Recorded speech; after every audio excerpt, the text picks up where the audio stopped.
Amigos, ¿qué tal? Hoy es 17 del 05 del 17. Con ustedes Florentino Corrales, director de temas políticos. Vivian Morales se despacha contra Juan Manuel Santos. La senadora acusa al gobierno de imponer la ideología de género y hundir su referendo. Insinúa que esta sería una retaliación por la pérdida del plebiscito. La senadora Vivian Morales hizo público un video en el cual acusa al presidente Juan Manuel Santos de hundir su referendo. En un mensaje dirigido a la comunidad cristiana y la Colombia creyente en Dios, asegura que el gobierno logró imponer su ideología de género.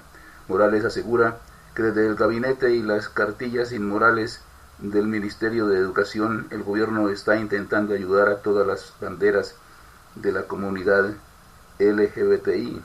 Agrega que con el hundimiento del referendo le negó a millones de colombianos la posibilidad de ir a las urnas para defender a la familia. Esto en contravía de los 2.300.000 personas que firmaron y asegura que ven en el gobierno un ánimo revanchista contra un pueblo que neutralizó sus cartillas, marchó contra estas y derrotó la ideología de género en el plebiscito del 2 de octubre.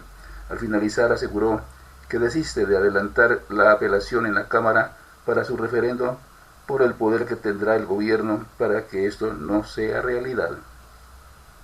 En el Día Mundial contra la Homofobia deciden no apelar referendo de adopción gay. La senadora del Partido Liberal Vivian Morales emitió un video en el que reconoce que su referendo, que buscaba limitar la adopción en Colombia a parejas heterosexuales, fue derrotado y anuncia que no apelará la decisión ante la plenaria de la Cámara de Representantes. Carlos Alonso Lucio había manifestado que no tenían la seguridad de presentar la apelación, que no tenían garantías para esa revisión. Asimismo, se canceló el plantón nacional que se había convocado para protestar por la votación de la Cámara de Representantes, en donde se hundió definitivamente ese referendo que fue criticado en todo el país. El anuncio coincide con la celebración del Día Mundial contra la Homofobia, lo que fue celebrado por los sectores políticos que estuvieron en contra de esa iniciativa por considerarla discriminatoria. En temas políticos, presentamos el informe del director. La justicia, rey de burlas. El caso del exministro de Justicia y ex senador Alberto Santofimio da para pensar y meditar acerca de cómo funciona la justicia colombiana. Acaba de lograr el beneficio de casa por cárcel después de pagar 9 años y 2 meses en uno de los patios privilegiados de La Picota como determinador del magnicidio de Luis Carlos Galán Sarmiento, sucedido en la plaza de Soacha, Cundinamarca, el 18 de agosto de 1989. Pinina fue condenado a 24 años de cárcel, de los cuales logró una rebaja de 3 años, 2 meses y 27 días mediante certificaciones de trabajo en una de las granjas de la penitenciaría La Picota en Bogotá. Esa rebaja de pena permitió a un juez de la capital de la República le diera el beneficio de casa por cárcel. De esta manera, Santofimio, por tiempo redimido, alcanzó pena cumplida que terminó oficialmente en 12 años, 4 meses y 20 días, y con sujeción a la ley solicitó detención domiciliaria que le acaba de ser concedida sin reparar a las víctimas por determinación del juez 16 de ejecución de penas, que lo autoriza a casa por cárcel, que dicen los medios es una lujosa vivienda. Santofimio fue condenado a pagar 1.725 millones de pesos por daños y perjuicios en favor de la familia Galán y otros 200 millones de pesos más a la familia de Santiago Cuervo Sánchez, escolta del DAS, que murió en el atentado cumpliendo con su deber. Hasta ahora Santofimio no ha dado un solo peso para reparar a las víctimas porque espera un fallo, eso dice él, en el sistema interamericano sobre su proceso, que considera injusto. En síntesis, la rebaja lograda permitió que el dirigente político disfrute a partir de ahora de casa por cárcel y que ésta sea una lujosa mansión. Mientras tanto, la familia Galán se limitó a decir, al conocer el pronunciamiento del juez, respetamos su decisión sin tener conocimiento alguno acerca del otorgamiento del beneficio y a la espera del pago de la multa que se le impuso en la condena, la indemnización a su familia y a la escolta del asesinado. Así funciona la justicia en Colombia, cargada y plagada de alcahueterías que permite a criminales, guerrilleros, paramilitares y otros indicados y condenados por crímenes de lesa humanidad disfrutar del beneficio de casa por cárcel para seguir en las mismas, como se registra en los medios a cada rato, incluyendo con fiestas y agasajos de alto costo con la complicidad de la inocua justicia colombiana. En temas políticos, este fue el informe del director. Tumban decreto que ampliaba planta de la Unidad Nacional de Protección para cuidar a las FARC. La Corte Constitucional tumbó el decreto 298 del 2017 con el que el gobierno permitió que se ampliara la planta de personal de la Unidad Nacional de Protección para cumplir con varios puntos del proceso de paz. El objetivo de este decreto, emitido el 23 de febrero pasado, era ampliar la planta de la unidad para que los nuevos escoltas se encargaran de cumplir con uno de los puntos del acuerdo final con las FARC, que consistía en conformar el sistema integral de seguridad para el ejercicio de la política. Con los 1.287 nuevos puestos de trabajo, se creaba un programa de protección especializado de seguridad que incluía a integrantes del nuevo movimiento político que surja de las FARC para que hicieran parte de los esquemas de seguridad que cuidarán a los guerrilleros según el nivel de riesgo. La mayoría de la sala plena derrotó la ponencia del magistrado Alejandro Linares y tumbó el decreto considerando que en su expedición se violó la reserva de la ley orgánica, pues ese era el mecanismo para tramitarlo, y no usando las facultades excepcionales que el acto legislativo para la paz le dio al presidente Juan Manuel Santos. La Procuraduría había enviado a la Corte un concepto en el que aseguraba que en este caso el presidente sí podía usar sus facultades excepcionales presidenciales, pues era necesaria esta norma porque la ampliación de la planta de la unidad es urgente e importante para la implementación del acuerdo final. El Ministerio Público también aseguró que en el proceso que aunque las medidas del decreto eran temporales y específicas, no alteraban la sostenibilidad fiscal y no requieren un especial nivel de deliberación democrática. En Venezuela falta voluntad de las partes para un acuerdo, dice Naciones Unidas. Elvio Rosselli explicó que la función de las Naciones Unidas en este caso es velar por el diálogo y construir los puentes necesarios para que haya una salida política al conflicto que está viviendo ese país. Comillas, hay en curso, actividades de la OEA, la CELAC y la UNASUR intentando acercar a las partes en Venezuela. Nos duele a todos la situación de Venezuela.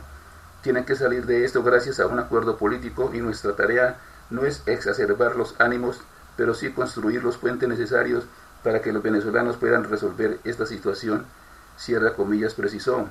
Dijo que entre más tiempo pase, más vidas humanas se pierden y por esa razón hizo un llamado a los venezolanos para que recuperen la racionalidad y los puntos de referencia que se han perdido. Comillas, el mejor ejemplo es el de Colombia, que se sentó a dialogar y acabó una guerra de 52 años. Debemos insistir en un diálogo, pero lo que vemos es falta de voluntad de las partes. A toda la región le duele lo que pasa en Venezuela, concluyó. El Consejo de Seguridad de Naciones Unidas analizará en las próximas horas en una sesión informal la difícil situación que se vive en Venezuela. Maduro ordena militarizar frontera con Colombia por disturbios.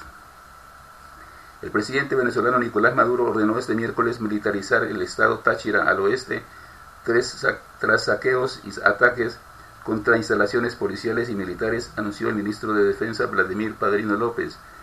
Comillas, he ordenado el traslado de 2.000 guardias y 600 tropas de operaciones especiales, cierra comillas, dijo el ministro a través de la televisora gubernamental BTV, indicando que la medida fue dispuesta por Maduro ante la escalada de violencia en San Cristóbal, capital de Táchira, y varios municipios aledaños.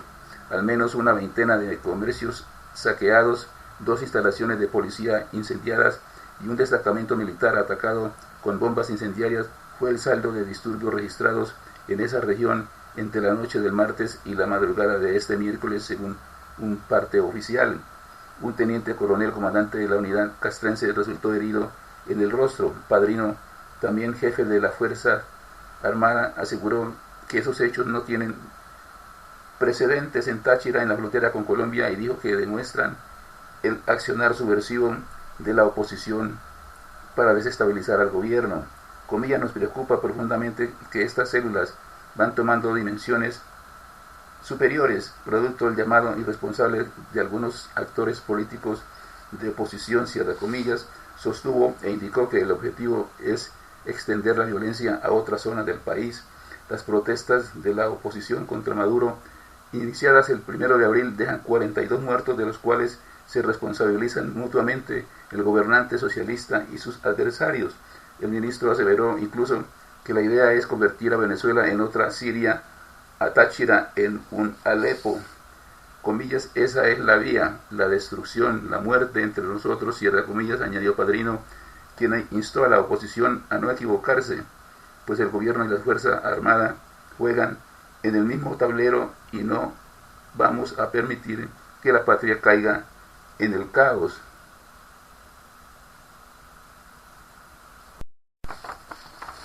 Atención, no se equivoquen, porque ya estamos cansados de ver correr sangre en la calle, producto de la irresponsabilidad de estos actores que no quieren sino ver una guerra civil entre hermanos, dijo. La Fuerza Armada, con enorme poder político y económico, ha declarado en reiteradas ocasiones lealtad incondicional a Maduro. Asesinan a minero que el ELN dejó en libertad en Chocó. En las últimas horas fue asesinado por hombres armados uno de los 2 mineros que la guerrilla del ELN había dejado en libertad el día martes en Chocó. Su compañero sufrió heridas graves durante el hecho y permanece hospitalizado. Carlos Ramírez, el fallecido, y Carlos Cáceres, quienes habían sido privados de la libertad durante un mes, se encontraban en un albergue en Quito cuando fueron atacados por hombres que al parecer harían parte de la banda criminal Clan del Golfo. Los liberados estaban en un hogar de paso y de allí salen a comprar algún producto en las cercanías cuando son abordados por 2 sujetos que sin mediar palabras arremeten contra ellos disparándoles con armas de fuego, cierra comillas, informó el comandante de la policía de Chocó, coronel John Milton Arévalo. Las autoridades investigan el hecho y buscan a los sicarios que se desplazaban en una motocicleta. La liberación de las víctimas se dio en el marco de la reanudación de las conversaciones de paz que se desarrollan en Quito, Ecuador, entre el gobierno nacional y la guerrilla del ELN. Confiamos en que el cronograma de desarme se cumpla, dice Naciones Unidas. El presidente del Consejo de Seguridad de las Naciones Unidas, Elvio Rosselli, dijo en Caracol Radio que todas las caletas ya fueron identificadas y ubicadas. Explicó que estos lugares llenos de armas y explosivos no hacían parte del cronograma de 180 días y que, si es necesario, se prolongará durante algunas semanas su proceso de destrucción para hacerlo de la manera más adecuada y garantizando la seguridad de los funcionarios de las Naciones Unidas y los guerrilleros de las FARC involucrados en esa tarea. En diálogo con 6 AM Hoy por Hoy, destacó el compromiso del gobierno y las FARC para la implementación del acuerdo de paz y la expectativa que tiene la gente sobre los dividendos del fin del conflicto para la generación de empleo y desarrollo en las zonas más apartadas del país. Comillas: hay una enorme esperanza de que la paz traiga desarrollo y lo que vimos fue el compromiso fuerte de todos para sacar esto adelante. Hay dificultades y va a haber más dificultades, es obvio que hay cosas para mejorar, pero nuestra impresión es que hay un real proceso de paz en curso y que esperamos que continúe el cese bilateral y el desarme y que sea exitosa la reinserción, cierra comillas, añadió. Concluyó señalando que después de su visita a Colombia las Naciones Unidas están listas para ayudar en lo que Colombia solicite, y ante la posibilidad de extender su mandato, dijo que las Naciones Unidas pudo constatar que existe una expectativa de la gente para que este organismo permanezca en el territorio. Cae banda delincuencial que robaba motos en Cali y pedía rescate. Este miércoles la policía logró la desarticulación de la estructura delincuencial Vía al Mar, dedicada al hurto de motocicletas en las comunas 1 de Cali. Tras 12 meses de investigación se logró determinar que la mencionada organización delincuencial hurtaba con arma de fuego motocicletas principalmente en el kilómetro 18 y barrios de la comuna 1 de Cali. Posteriormente exigían a sus víctimas entre 800.000 y 1 millón de pesos por la devolución de las mismas.